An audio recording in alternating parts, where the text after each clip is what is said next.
Hey warrior, welcome to today's video. Today is day 11 in the 30 days to end emotional eating. And today I want to talk to you if you still experience the urge to overeat.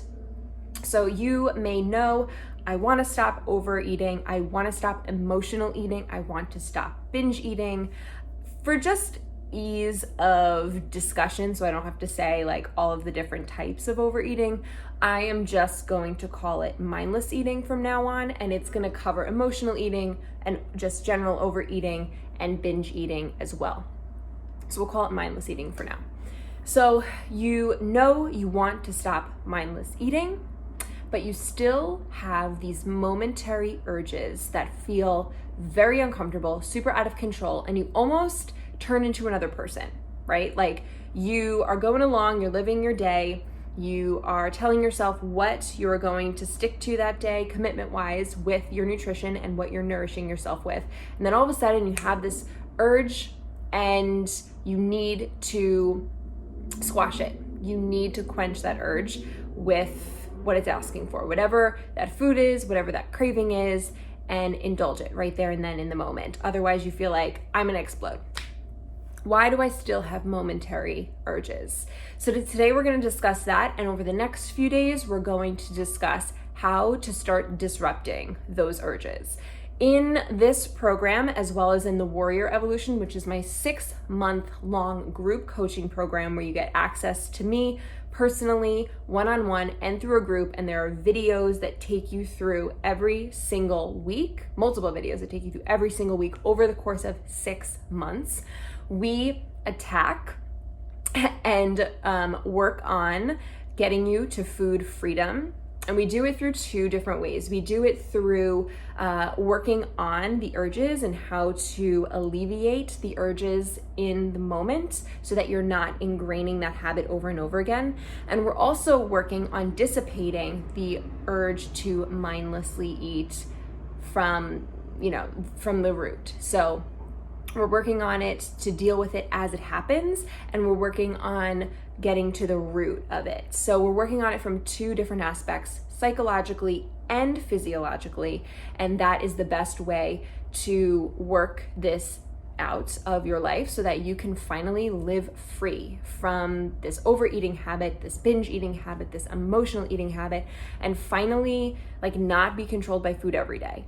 Have your life back, have your moments back, everything that we've been talking about for the last few days. So if you're interested in that, you can just send me a message and I am happy to share more with you, or you can just visit this site, thewarriorevolution.com, and it will give you all of the information about that 6-month-long, high access program. So it's really in depth. All right, on to today's topic. So today, we are going to talk about why do I still have these urges to eat in the moment. So the brain desires 3 things: to seek pleasure, to avoid pain, and to make life as easy as possible for us. So the reward centers of the brain actually light up when we experience pleasure, and that could be from something that excites us to eating, sex, food, doing something we love, spending money, different things like that. So the reward center lights up and it feels really good. We get a little spike of happiness when we indulge in this thing. So that's number 1, avoiding pain. So the brain doesn't like to do things that it thinks is going to cause us pain, whether that's physical, emotional, mental, whatever.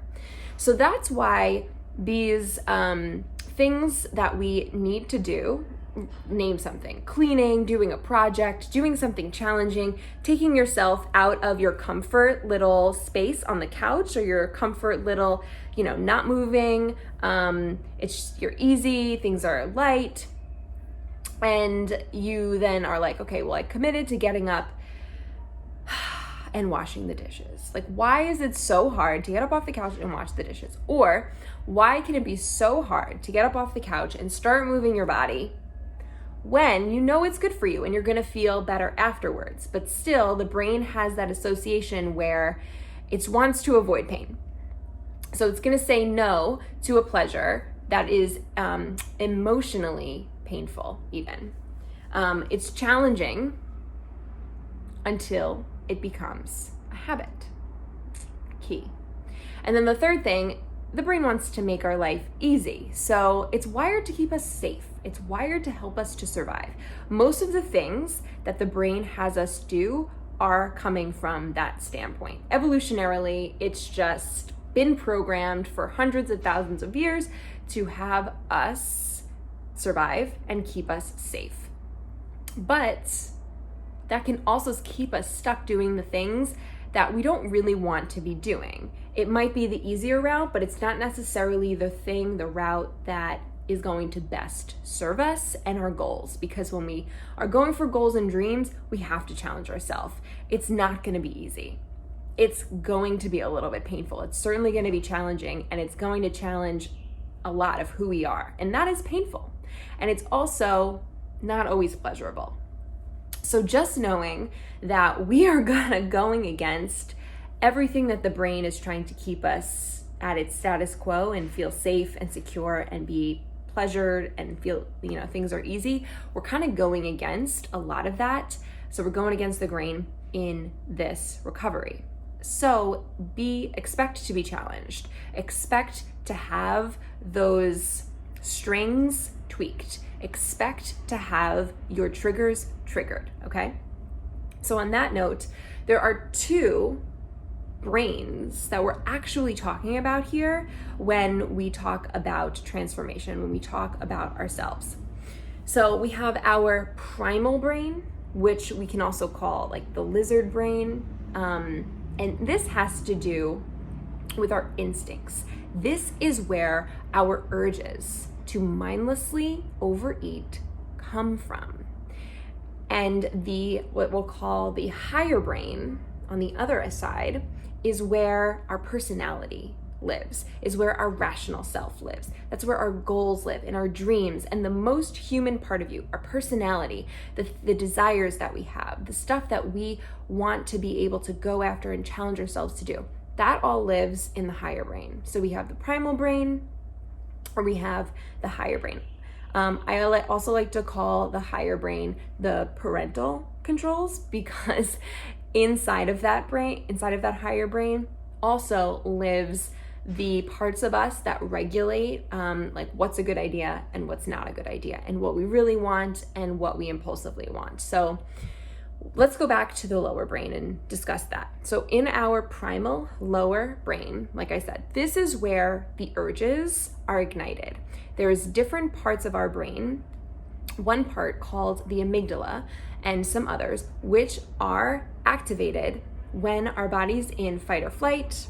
It can also be called stress mode, can also be called survival mode, and it also gets activated during starvation mode. So a lot of these words like overlap, but basically it's when the body feels for some reason that it's being threatened, that its life is in danger, and we don't know if we're going to survive. So we need to sort of like turn on this like red alert, and the body's gonna act differently, which is why it can feel like you kind of go into a trance when you're experiencing mindless eating urge. So often when I was experiencing a binge eating urge, I would almost like just turn into this zombie. It was like very much like a trance where I was just like, need to get this food into my body, and I would sort of just like numb out and just be totally tranced out, do what I did.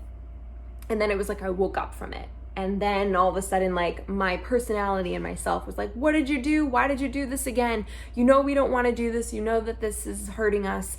And it was very much this like two perspective thing. And I just kept saying like, why does it feel like I'm two different people when I'm experiencing this urge and then when I'm not? And this is why. Urges are part of that primitive system that has been around, ingrained in our bodies for years and years and years and years, like thousands of years. So when we experience this urge, we usually are experiencing an evolutionary excess because we're probably not in danger, like our bodies are not in danger of survival, but still Just because our higher brain knows that doesn't mean that the primitive brain knows that. It's just going to do what it does, and it is involuntary. So it kind of just like, switch is flipped and the cascade has begun. So how do we deal with the cascade once it has been flipped on? Since urges are an animalistic impulse that signals us that we need to eat and overeat and just kind of go in hard to survive, because we don't know when we're gonna get the next source of food next. So let's stock up as much as we can while we can. It's focused on temporary pleasure. So it's not concerned with your goals. It's not concerned with your plans or what you want for your future, that you want to recover from this, that you want to overcome this. That part of the brain actually isn't as activated as this primal brain. So that's why it's really hard to think yourself out of a binge urge, a mindless eating urge, because it's not the part of the brain that is on high activity. Okay. So we want to understand this about our mindless urges, because once we understand this, we don't take on the personal guilt and blame, like, oh, I did it again. Oh, why, I am just breaking my promises over and over and over again. I have no willpower. If you notice, willpower is very much connected to how much you have poured into yourself, how much sleep you've gotten, how much energy you have, and that willpower battery is going to diminish. And if it is anywhere lower than like full battery, this will not stand up to a primal brain urge. So at the end of the day, when you've lived a whole day and you've done all the things and you're a little bit more tired, this is another reason why it is so hard to say no once this switch has been flipped, once your trigger has been triggered, once that certain time of day comes, because we have no willpower to rely on. We are tapped, and that lower brain is just going to do what it does because now it's activated and that wire has been tripped, and we are going down that deeply ingrained habit. So how do we rely on our higher brain during this? How do we find this balance so that we can start to make better choices for ourselves? So our higher brain, although let's just describe it. So this is, again, where we live. This is our identity, our goals, our dreams, and it does give us the ability to have self-control. This is where those parental controls come into play. And it can veto the impulses that come from the lower brain, but the way that we go about how it's going to take control again is going to look a little different than you probably realize. So the higher brain allows us to say no to these impulses. If you realize you're going to have this impulse, it's involuntary, you may not be able to do anything about having the impulse, but the action of getting up off the couch, going into the fridge, or going to the store, voluntarily moving your body, that is an action that the higher brain is in charge of. So the impulse can't, make us do movements and actually physically move to put food in our mouth. That is a higher brain choice. So we need to work to strengthen the higher brain so that it is the thing that takes over and can veto those lower brain impulses. The prefrontal cortex, which is right up here in the front of the brain, has a huge part to play in this action. So we want to do things that strengthen the prefrontal cortex. Remember, the more you give in to the urge and do the action of overeating, that's going to ingrain the habit and the strength of the primal brain. Also, the more we self-beat up or emotionally just, self-flagrate ourselves for doing an action that isn't what we want, that's also going to strengthen that habit that we don't want to do. So the more emotionally charged we are around it, the more it's going to strengthen it. All right, so if you have an impulse, your higher brain has to say yes before you actually start to move. So that can be a big pill to swallow, but it doesn't necessarily mean that like this is to put fault on you. This is just to show you that you are the one that can decide to act with the higher brain. And that also means that you can decide to not act with your higher brain, or to act with a different empowering alternative, as we talked about in a previous video. If it feels like this urge is making you lose control and it feels very uncomfortable, listen to this. This is your perception.